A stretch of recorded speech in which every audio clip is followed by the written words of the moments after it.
Hey, I'm Jenna from Wordable, and you're listening to Marketing Routines, a podcast about the daily and weekly routines, tasks, and rituals that your favorite marketers are doing to bring them success every single day.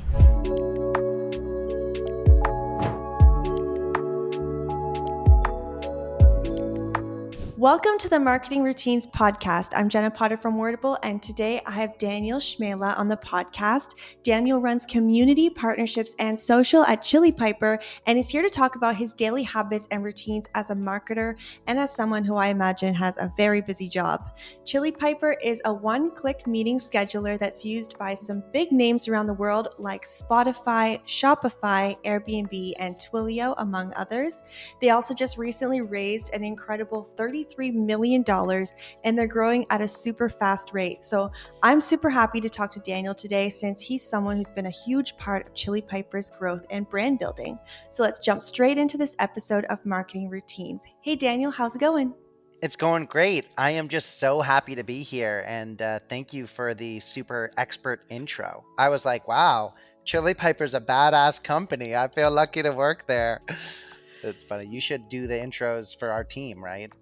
What does the Yeah, tool do? well, Let me call someone up. I was doing a little research before this podcast to write the intro, and there's so many good things to write about. I had to just whittle it down to a couple sentences, but Chili Pepper is awesome, so. That happens to me sometimes where it's like, I'm having a conversation and my mom's like, oh yeah, and I was on Airbnb, and I'm like, mom, they're a Chili Piper customer. But it's happening more and more where like I can't hear a Chili Piper customer mentioned without being like, they're a Chili Piper customer. And like my mom's like, what are you doing Monday? And I'm like, Monday.com, Chili Piper customer. So I'm just happy to be here. Thanks so much for including me. Yeah, well, I'm happy to talk to you, and I'm happy to hear what you have to say. So let's start with your mornings. What does the first hour of your day usually look like? It really does vary day to day for a lot of these. For example, last week, my dog had surgery and I got the COVID vaccine number 2, and so did my partner. So it's like I have built a degree of variability into my schedule. But what I like to do is actually in the morning, I put my working hours. So in Chili Piper, I can set when people can book meetings with me. And the earliest someone can book a meeting with me is 9 a.m. Yet I start working at around 8 a.m. every day. And I like that because like it allows me to get up and like review my emails and look at Slack while like, you know, drinking coffee with my hair all messy or whatever. And then usually right before my first meeting, I'll like go make sure I look decent, right? But there's something nice about like lazy work before the day. So my responsibilities, like, or at least the team thinks that I'm starting to work at 9, and that means I can actually get stuff done from like that 7:30 to 9 period, without having the burden of needing to reply to Slack messages or anything like that. So then basically after that, the previous night, I'll always review my schedule for the day, the following day. But I'll look through my schedule, see if everything's changed. Chili Piper auto sends out all my meeting reminders for all of my meetings. And then I'll check Asana, or I'll check my other core priorities, or check, in some cases, if it's towards the end of the month, maybe I should be doing this earlier, but like check my team's OKRs to make sure they're all doing well, and then kind of get into it. But usually the first hour, drinking a lot of coffee, making myself a smoothie. And I like to do standing desk most of the day, but definitely the first hour to kind of get that blood flowing. And sometimes I'll also take the dog out for a walk before work, which is really nice. And do you have any like products or tools that you like to use in the morning you want to give a shout out to? Yeah, well, it's almost... Yeah, so I'll give a shout out to Asana because we love Asana, and I'm certainly not an Asana expert, but there are people on our marketing team who are. So it's really helpful to me to have visibility into other folks. Also give a shout out to my calendar. Generally, when I'm doing work, I'll block out my calendar. So it'll be like 2 hours for me to focus on a specific project. So it won't be like, let me focus on that project, like, okay, I'll find time for it. Like that's all going to be pre-built into my calendar. So calendar is another tool that I really like. And then, and this isn't really a tool, I wish there was a tool that would allow me to do this, but I'll generally do social listening across a lot of the key communities I monitor, as well as on, LinkedIn and Twitter. And I've delegated some of that to a third party consultant who does that for me. Eventually, we're going to get on a tool like Sprout Social or Meltwater to do that. But just because most of our social presence is limited to LinkedIn, LinkedIn's native analytics are usually enough. So I'll take that first hour. I'll go in and see anybody who mentioned Chili Piper at all since I last looked at it. And pretty much uniformly, they're going to get a response from the Chili Piper channel. Something that's more thoughtful than like plus one. We'll actually try and listen and engage. Because my theory is, if people want to engage with your content, then you should engage with them in return. Because not only will you find feedback there that'll make your content better, but that's going to drive the rate at which people engage. Yeah, that's a great tip. And as someone who leads social, community, and partnerships, I imagine you have a long list of things to do on a weekly, daily, monthly basis. When you sit down for the day and you're planning out your workday in Asana, how do you decide what you're going to do that specific day? Yeah, so I view work and sometimes life in general, but mainly work as like a series of 1 to 2 week sprints, right? So at the beginning of the week, I'll prioritize actually on paper. I'll write down like the top 3 things I want to get done this week. And then I'll also write down under them, like, what do I have to get done this week, Because sometimes those are different. And then usually, like, all the major tasks are going to be bucketed out throughout my my week, like in advance, right? So if I know I have to write this press release, I'm going to put 2 hours on the schedule, or 45 minutes on the schedule to do it several days ahead of time. So usually when it comes to a certain day, it's less like, what do I have to get done this specific day versus how am I tracking for my goals for the week? And that's really what's helpful there. In terms of prioritizing stuff, in the past, I was a general manager of a community called Modern Sales Pros, which, I scaled from 1,000 to 15,000 members. And one thing I often found was like each new rate of like a development of something new often comes with its own bottleneck, right?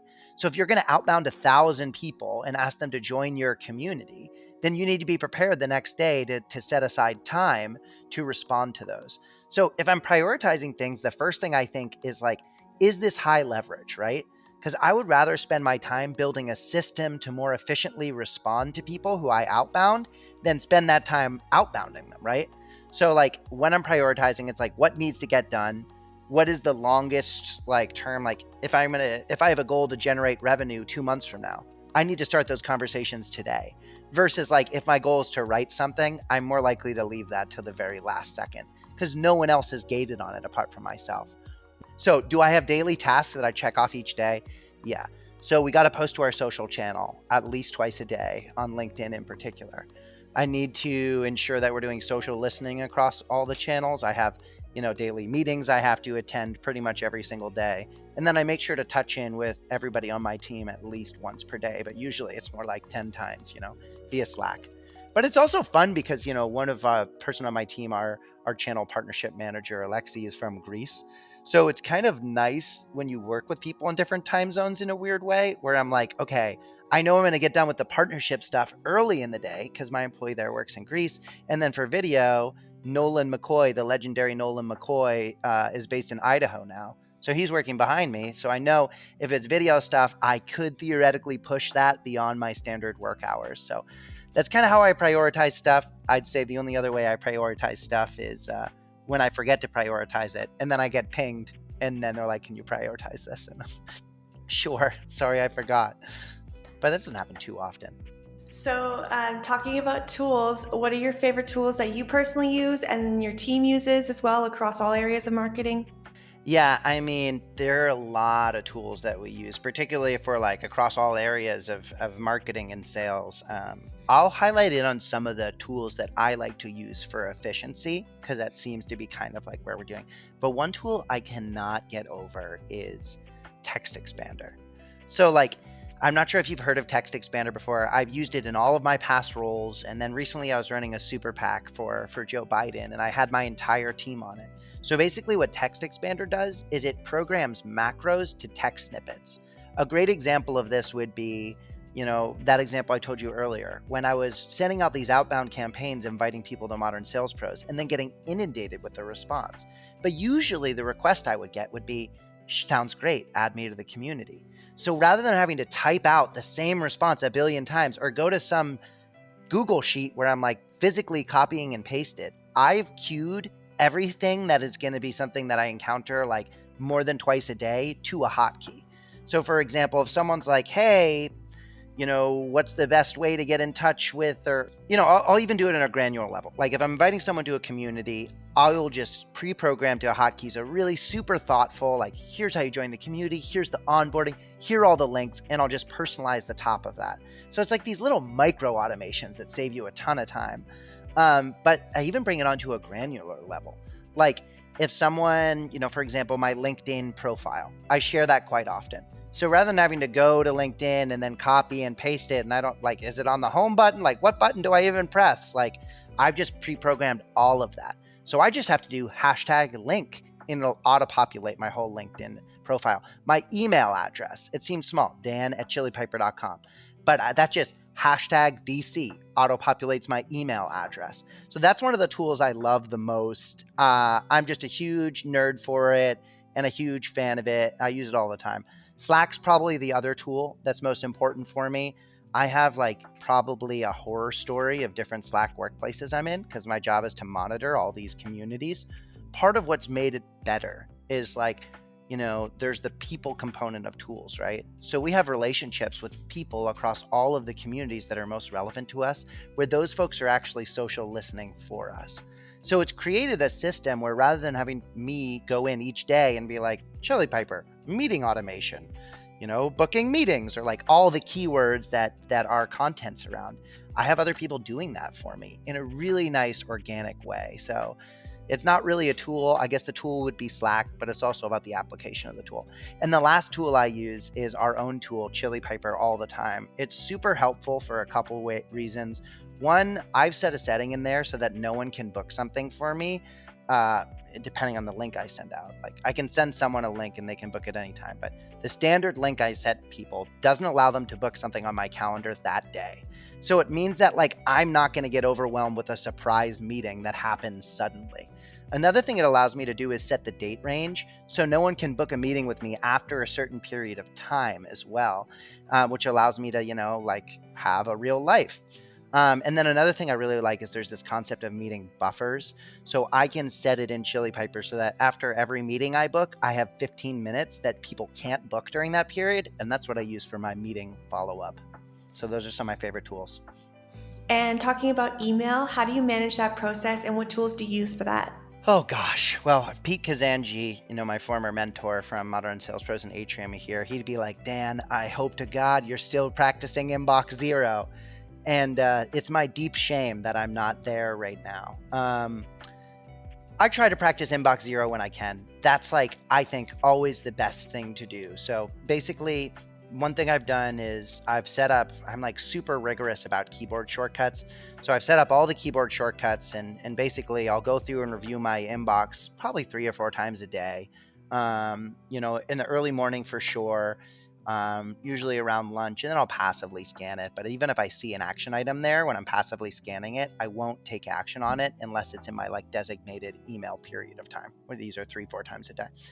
And so if I were to make recommendations, it's almost like, do as I say, not as I do. I would say inbox zero is amazing. Just archive all the emails that don't have an action item associated with them when they come into your inbox. And then when you look at your actual inbox, you can see that they're all action items, right? So it's not like, oh, here's an email that's not relevant to me. It's like, this person wants X. So that allows you to know what to do. The other way you can do this is by assigning stuff high priority within G Suite, which I like to do sometimes as well to ensure that I won't forget things. In the past, and I don't use this tool anymore, but I was using Yesware, which basically when I sent someone an outbound email, it would automatically archive, but then I would set a date for that to pop back into my inbox, my active inbox, unless they responded.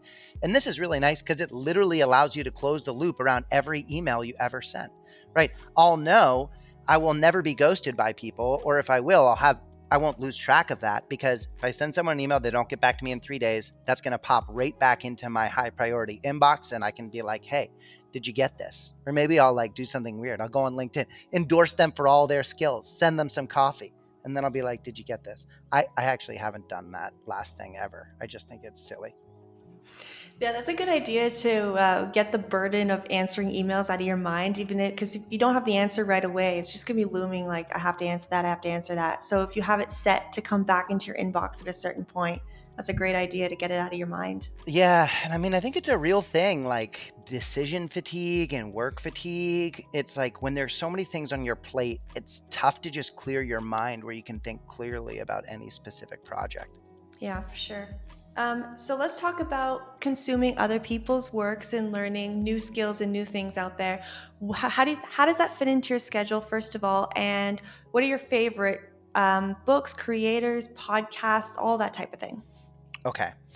So, as someone who probably spends more time on LinkedIn than I should, and here's the plug. We are desperately trying to hire a social media manager at Chili Piper. So if anyone's interested in this, come join us. But right now I'm still in the critical path for writing like all of our social copy for everything.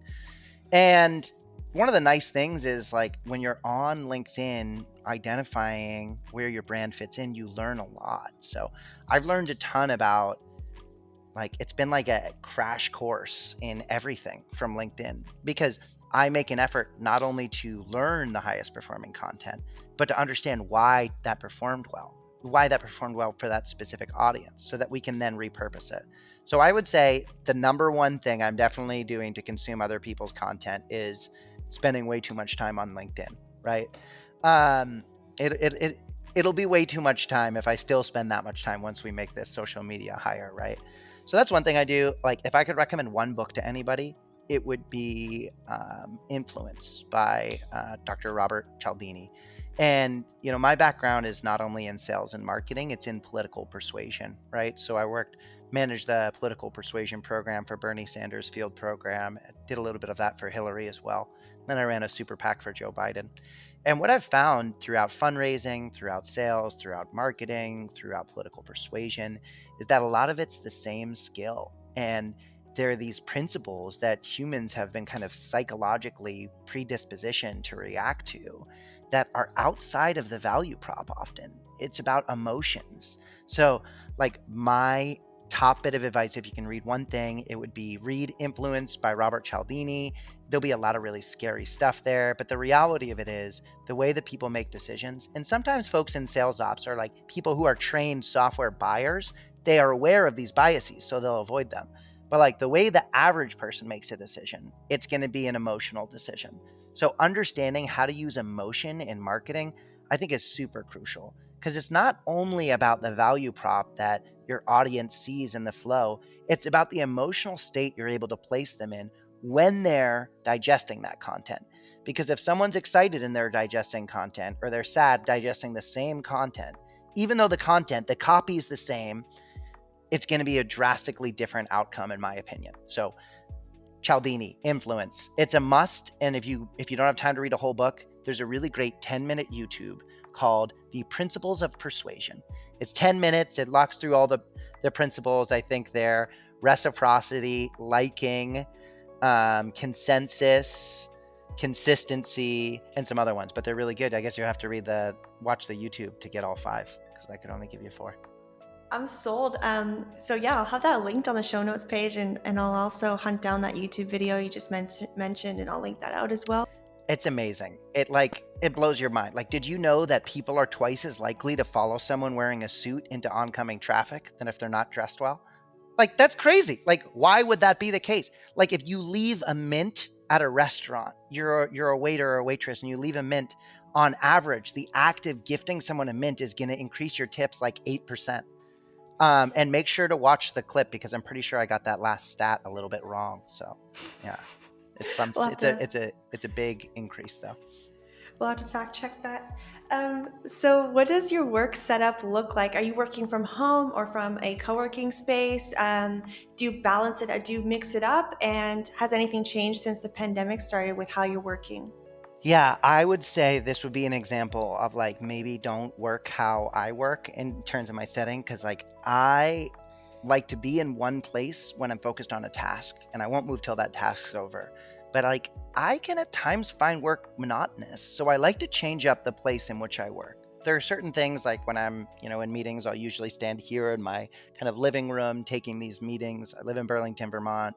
Um, Chili Piper's always been a fully remote company, even before the pandemic. So part of joining the team has been learning a little bit about how to work remote. But I like to vary between sitting and standing. Like oftentimes, if I'm in the midst of like a complicated problem in my head, I'll actually go and take a walk for my dog or with my dog. Um, and then like when I'm in meetings with folks, I'll try and take those normally, but I do try and do like walking one-on-ones with my team at least once per month, which is really nice. There's actually data about if you're moving around, it's just going to increase blood flow to your brain, which is going to make you think better, which is pretty cool. I do have an office here in the house. I have a home office and I like working from there a lot, but it varies. And then here's the other, and this is super weird. Might be one of the weirdest things, but every once in a while, when I find I'm behind on work or I really want to push through a project, I will take what I call the no TV pledge for myself. So anytime during that period, it usually lasts a week or two, when I find myself watching TV or playing a video game or in the presence of others doing that, unless it's like a date night or something where like we've deliberately gone out to watch a movie together, I will work instead. And I would actually recommend this to folks to try it. Try a week where you supplement all of your TV time for work time, and you'll be amazed how much you get done. But usually at that point, it's like me lazy. I've had a beer. I'm like laying on the couch, laptop on my belly, typing at like 8 p.m. When the alternative to that would be just to watch TV, right? Because you don't want to work at night when you should be doing things that'll enrich your life. But it's like, how much are you really sacrificing if you replace your TV time with work time for like a week or two? I would recommend trying it. It's been really great for me and sometimes essential. Yeah, that's a good idea. I'm going to try it out because sometimes I just find myself watching TV for the sake of it and I could be doing something much better. So, yeah, that's a great tip. It's a weird one. And, I make exceptions. Like my cousin is on the Austin Gilgronis rugby team. It's like the professional rugby league that just started. And I'm like, that doesn't count. Like I want to watch my cousin play rugby, so I'm not going to count that. But maybe if I'm like, watching Bob's Burgers or something, I'll like notice when I turn it on kind of by habit. And then I'll be like, actually, I really should be doing something else. I've started unplugging the PS4 and taking my TV remote and hiding it in the closet. So I have to like consciously grab it and plug everything in when I want to watch it or use it. Yeah, no, that's smart. I have had some bad experiences with hiding things from myself. At one point, I was paranoid that we were going to get our house broken into when we left for a week. So I hid my passport and I still have not found it. So Oh no. don't hide the TV remote too hard. I literally moved twice and it must be the world's greatest hide. I bet it's like inside a book somewhere, like on page 300 or something. I got a new passport, but yeah, no, I'm for the creating obstacles for yourself. It's like if you're munching on like chips constantly, just put them out of arm's reach, right? Because at least me, I might be too lazy to do a sit up to go get them, right? So I'll eat less. Yeah. Just don't be too creative with your hiding spot so you'll never find it again. Yeah, I've learned that lesson the hard way. All right. So, what's one habit in the past year that you've added to your life that's made the most improvement in your life?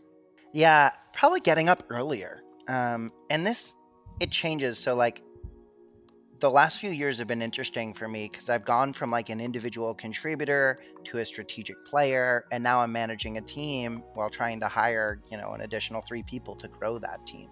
So what I've found is that like as you continue to move up the management hierarchy or whatever and have more teams, your time becomes less yours. Like you own your time less. Your time isn't about getting your own projects done. It's about supporting others. And it's really hard to do that when particularly with teams at scale, or when you're touching on a bunch of things, or when you're a social media manager, which is like 5 alarm fire over there, something else. It's really tough to find time for yourself. So the number one thing I've implemented in the last year that's helped is getting up earlier. Like I said, that 7:30 to 9 a.m. is just like me time. And it's like, if someone wants my help, like I have no qualms not replying to somebody until 9 a.m., until 10 a.m. So it's like, find that time, either do it early before you're going to get bugged, or like make sure your team knows what your standards are, like when you'll reply to stuff, when you don't. Because if your whole day you're chasing down other people's problems, you're never going to have enough time to build the capacity to get out from under those problems and actually solve them in a way that's not reactive. So that would be my top bit of advice. Also, join Chili Piper and they'll buy you an espresso machine. I feel guilty saying this because there's all this nuance about like your schedule and optimization, but like I think my productivity maps pretty directly to coffee. So waking up in the morning and having like a nice cup of coffee has really improved my life in a big way. And speaking of making time for yourself, what do you like to do in your free time or time where you're resting and not working? What do you like to do? So this is going to be another thing where it's like, Dan, this is a weird thing. He told everybody to not watch TV and work all the time. And like, I don't believe that you should work all the time. Last week I went foraging for morel mushrooms. It was wonderful. The week before, I guess I'm doing a lot of foraging. We went foraging for fiddleheads. But like the fact of the matter is, since the pandemic started, and I just got my second vaccination last week, but there's been very little for me to do, like in Vermont in the winter. So I've been trying very, very deliberately to, front stack some of my work for the winter, like huge projects, hiring, building capacity, building process. So I will admit that I work on the weekends, usually probably about 6 hours a weekend. It depends. It's going to be stuff, once again, I enjoy it because, like, I feel like sometimes in the middle of the workday, it's like I have scheduled out an hour for something and I have to finish it in that hour, or I'm going to have to find time elsewhere. But on the weekend, I'll be like, I'm just going to like play around with the subject line of this one email for a while, just while being like, just hanging out and munching on food or eating cereal. On the weekends, though, I'm hoping to spend more time with my friends in Vermont. Last summer, I went swimming every single day, including on the weekends. Very into foraging recently, though I haven't had much success. That's also me with fishing. Super into it. Haven't had much success. Probably should stick to marketing. But that's a lot of the stuff I like to do when I'm not working. I like to make food, spend time with my partner Abby, spend time with the dogs. Um, yeah, I think there's sometimes this thing that can happen when, like, as soon as you're done working, it's like time to do something, or what, like I've been waiting all day to do something. But I also think it's important to have like a buffer period after you work, but before you're doing things, just to do nothing. And I really enjoy that. The other thing I do on the weekends while I can, and this is a luxury that parents certainly can't afford, but I like to sleep in one day a weekend for sure. So I'll try and sleep in till like 10:30, 11 a.m., either Saturday or Sunday morning. And do you ever have trouble turning your work brain off when you're going from work to leisure time? And if you can do it, do you have any tips to share with people? Because I know I struggle with it. Yeah, I mean, do I ever have trouble? Based on this conversation, I'm curious, what do you think? I feel like you're always running. I do have trouble for sure. It's something I'm still working on. Like, you know, one of the things I feel really lucky about is like who I am as a person. It'll ensure that I'm always doing something I love. Because quite frankly, if I'm doing something I don't love, I can't motivate myself to do it as much. So it's a double-edged sword. Like, in one way, it's constrained me from ever applying for jobs that I think would not allow me to like self-actualize, have creative autonomy, make a difference, be motivated by success, see results in metrics, work with a team that respects and empowers me, work with a team that isn't all dudes, like, work with a diverse team. Like, those are the stuffs that really gets me excited. And I definitely am drinking the Chili Pepper Kool-Aid right now. I mean, we just raised $52 million over the last 8 months. On social media, for example, our organic impressions on LinkedIn have increased 10,000%. So like in the last year, which is like, wow, that's pretty cool. Our engagement rate has increased 400%, which is partially saying we didn't have a very engaged audience before, but like it's really exciting. So I definitely have a difficult time shutting off. What helps is physically turning off my phone and going for a walk. That's the thing that helps the most. But then it's like, if I go for a hike on the weekend and my phone's off for 4 hours, it's just like instinctive. As soon as I come back, I'm going to turn on my phone. There are some lines in the sand that I'll draw. Like on the weekend, I won't respond to most folks. If it's ever a question from our CEO, I'll always respond to that, or something board related. Those are the only things that I'll like drop 100% of what I'm doing for, unless there's like, a dog emergency or something, then I'm not going to reply to anybody. If my precious tumbleweed needs help. So, and that happened last week. She hurt herself and I was like, all right, everybody else, I'm not going to engage with you at all. So it's certainly something I'm working on. I think it's like a double-edged sword, because I feel really lucky to be passionate enough about work where I enjoy doing it more than some other things in my life. And that's a really great position to be in.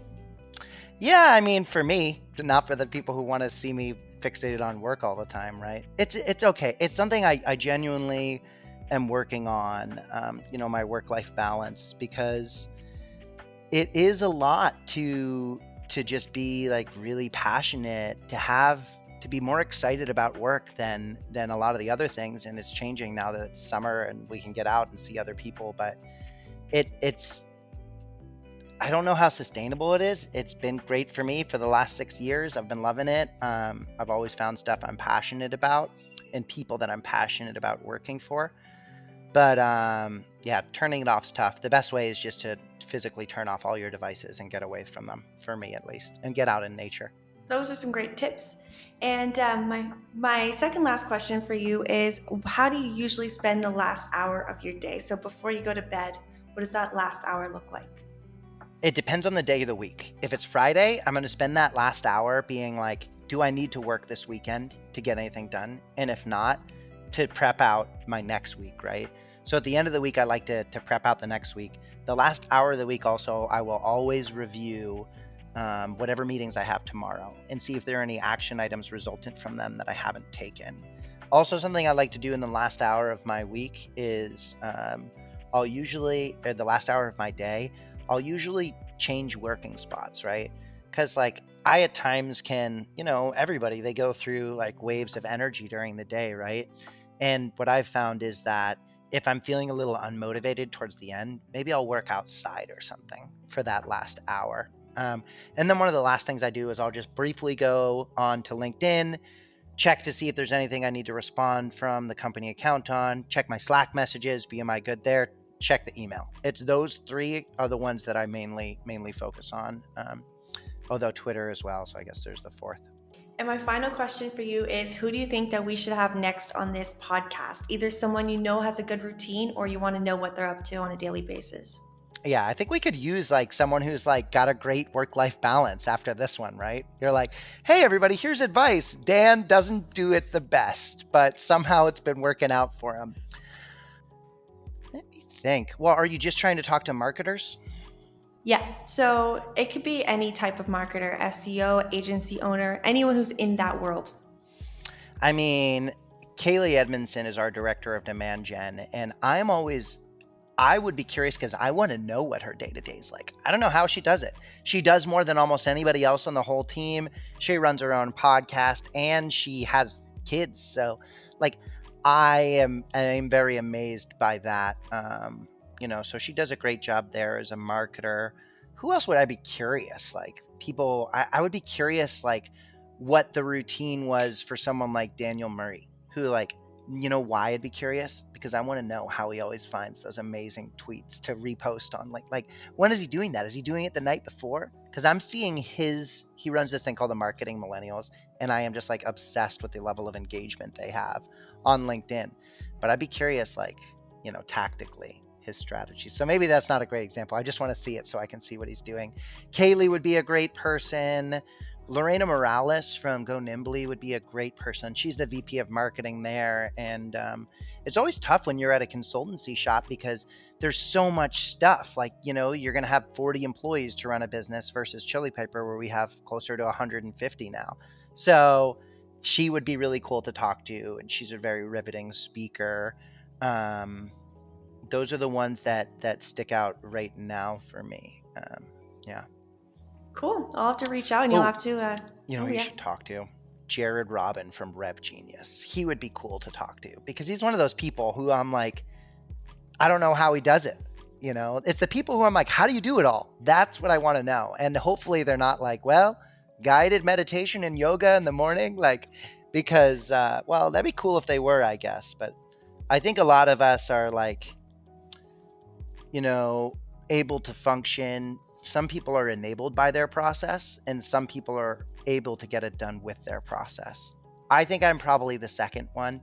I'm not here pretending like I'm having my organic fruit smoothie in the morning, though I will say I have been doing that the last couple of weeks. But it's like it takes all different pieces to make a boat, right? And everybody's got their own way of doing things. So I very much march to the beat of my own drummer in probably a less traditional way. So I want to see the rest of the series. Like, I want to see all the other ones. Thank you so much for including me, Jenna. Thanks, Daniel, for being on the podcast today and for sharing your routines and favorite tools as a marketer. You can start using Chili Piper for free at chilipiper.com. All of everything that Dan mentioned today linked on the show notes page on podcast.wordable.io. Do you have any final words before we go? I just want to say thank you so much for including me. I'm sure I gave a bunch of weird advice. The only person with full context into advice is the person who's receiving it, right? But I'm just excited. I'm going to immediately go back through and look at all your other podcasts and be eagerly tuned in for the next one because, I think we all can improve, and I'm certainly on a quest for constant improvement. And this might be an area where there's a lot of potential for me, right? Thank you so much. It's been a lot of fun. It's been amazing having you on, and it's been really interesting to have other guests on and see how everyone's routine is actually so different. You think in one industry that everyone would be kind of doing similar things every day, but it's really not the case. So it's really interesting to see everyone's take on it. It was great. Thank you. I really appreciate it. Thanks for listening to Marketing Routines. If content publishing is a part of your daily routine, or even if someone else on your team is handling it, Wordable makes exporting documents from Google Drive to your CMS so much faster and easier. You'll have your document formatted and published in 1 minute instead of the usual hour it would take you to optimize everything. You can try it out for yourself with your first 3 exports free at wordable.io.